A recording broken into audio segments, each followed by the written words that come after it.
The lake that pulls you under. Without warning, the lake makes no sound. It doesn't stir.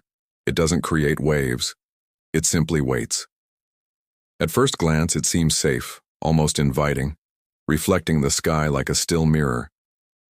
But there's something wrong with that dark water. People approach and disappear without a single cry, without a splash, without warning, no struggle, no chance. What pulls you down doesn't want to be seen, doesn't want to be understood. And when you realize something is wrong, it's no longer on the surface. All accounts say the same thing: there was no time to react. A second of absolute silence followed by an impossible weight on the body, as if invisible hands were grabbing you from below. No witness could explain how it happened. No body was found. Only objects left on the shore like silent proof that someone was there and was taken. But the question remains: does the lake pull anyone in? Or does it wait for the exact moment when you feel safe? The lake seemed too calm. No ripples, no sound beyond the light breeze touching the dark surface of the water. Surrounded by tall, ancient trees, it reflected the sky like a perfect mirror, deceiving anyone who approached. The locals said there were no signs, no warnings. The lake posed no threat. It simply waited. The first sensation was one of peace. The cool air, the low-lying mist gliding slowly over the water, the damp smell of the earth. Everything invited one to approach. But something was wrong. There were no birds, no insects, no sound of life. Only silence. At the edge of the lake, almost imperceptible marks interrupted the damp mud, as if someone had been dragged into the water without a chance to react. There was no struggle. No despair was recorded. Only the emptiness left behind. Anyone approaching felt a strange weight on their body, as if gravity were growing stronger with each step. A discomfort difficult to explain, a pressure in the chest, a sudden sensation that something was watching from beneath the still surface. The lake didn't move. It didn't bubble. It didn't create waves. It remained still, motionless, patient. And that was precisely what made it dangerous. There was no time to run. There was no time to scream. When there was, it was already too late. There, in that forgotten place, the lake didn't hunt. It simply pulled. Without warning. Without noise. Without return. At first, everyone thought they were accidents. People who slipped, distracted by the lake's deceptive tranquility. But the accounts didn't match up. There were no screams. There were no splashes. No witness remembered seeing anyone struggle against the water. 1 second the person was there, the next they were gone. The searches always began the same way. Flashlights sweeping the shore, voices echoing among the trees, careful footsteps in the damp mud. But the lake remained still, as if nothing had happened. The smooth surface reflected tired and frightened faces, distorting expressions into something almost unrecognizable. Some said they felt a sudden tug on their ankles when they got too close. Others reported a violent pressure all over their bodies, as if invisible hands were grabbing them from below. There was no time to react. No warning. Just the sensation of being ripped from the world in a single movement. Objects began to surface, floating, days later. An extinguished lantern, a lone shoe, a torn piece of fabric. Always near the shore, as if the lake were returning small reminders of what it had taken, but never enough to bring answers. As the nights passed, fear spread. No one dared to approach alone anymore. Even in groups, the feeling of insecurity was constant. Every step near the water seemed wrong, as if the very ground was betraying anyone who dared to trust it. The lake remained silent. It didn't change color. It didn't create waves. It simply observed. And the more people disappeared, the clearer it became that this was no ordinary place of death. It was a place of capture. Swift, precise, irreversible.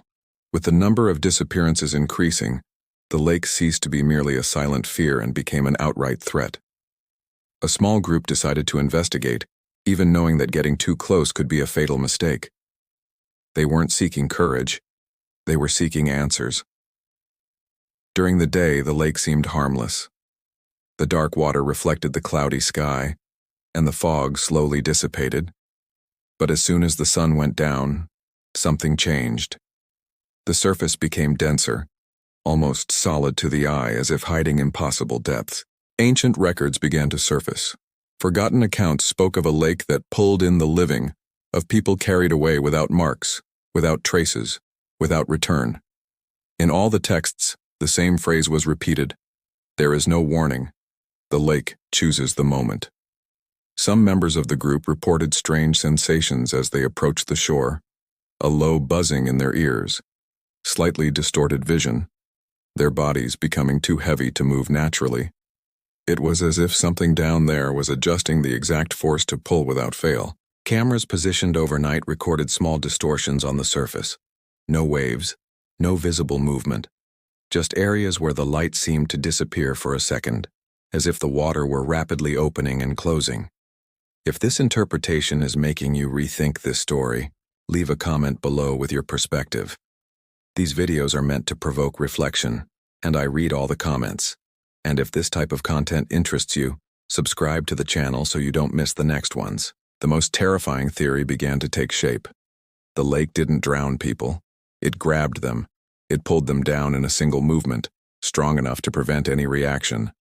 Whoever fell in didn't even have time to realize what was happening. The more they discovered, the clearer it became that the lake was not asleep. It was active, watching, and perhaps it didn't like being studied. That night, the lake was different. The fog was thicker, heavier, almost suffocating. The flashlights could barely pierce the humid air, creating distorted shadows that moved among the trees. The group knew something was about to happen. The silence wasn't natural. It was anticipation. As they approached the shore, the feeling of weight returned with full force. Each step required effort, as if their own bodies were being pulled downwards. The lake remained still, but its surface seemed darker, absorbing the little light that reached it. That's when it happened. Without warning, without a sound. One of the group members simply vanished. There was no scream. There was no splash. One instant he was there. The next, only the flashlight falling into the mud, still lit, illuminating the void where someone should have been. Panic spread immediately. Someone tried to run but fell to their knees, as if something invisible had grabbed their legs. Hands pulled, bodies slid. The once solid bank became treacherous, sucking in anyone who dared to resist. For a brief moment, the surface of the lake warped, not like waves, but like something moving beneath, fast and precise. A violent tug, another disappearance. Then, silence again.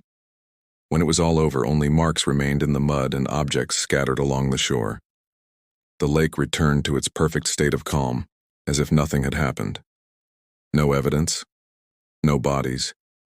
No answers. He wasn't satisfied. Just complete. For now. The following morning, the lake looked exactly the same. The still water reflected the pale sky. A thin mist drifted slowly across the surface, and nothing indicated what had happened the night before. For anyone arriving there for the first time, there would be no reason for fear. The survivors never returned. Some left the region in absolute silence, without attempting to explain what they had seen. Others simply disappeared with time, as if the lake had taken something more than just bodies: memory, courage, the will to speak. The official searches were called off. The records classified as accidents. No signs were installed. No warnings. The lake remained there, untouched, waiting. Over the years, new people arrived.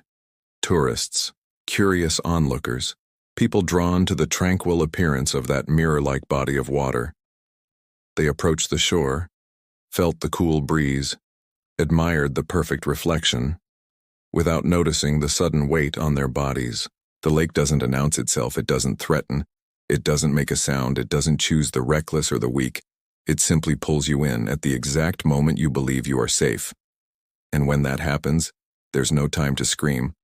There's no time to fight, just silence, and when the water closing in on you as if it had never been there. Because some places don't want to be seen, and others won't let you go. If you enjoyed this approach and want to continue exploring stories that are almost never told this way, leave a like and subscribe to the channel. And now, Click on the video that's appearing on the screen. It directly complements what you just watched and may completely change the way you see this story.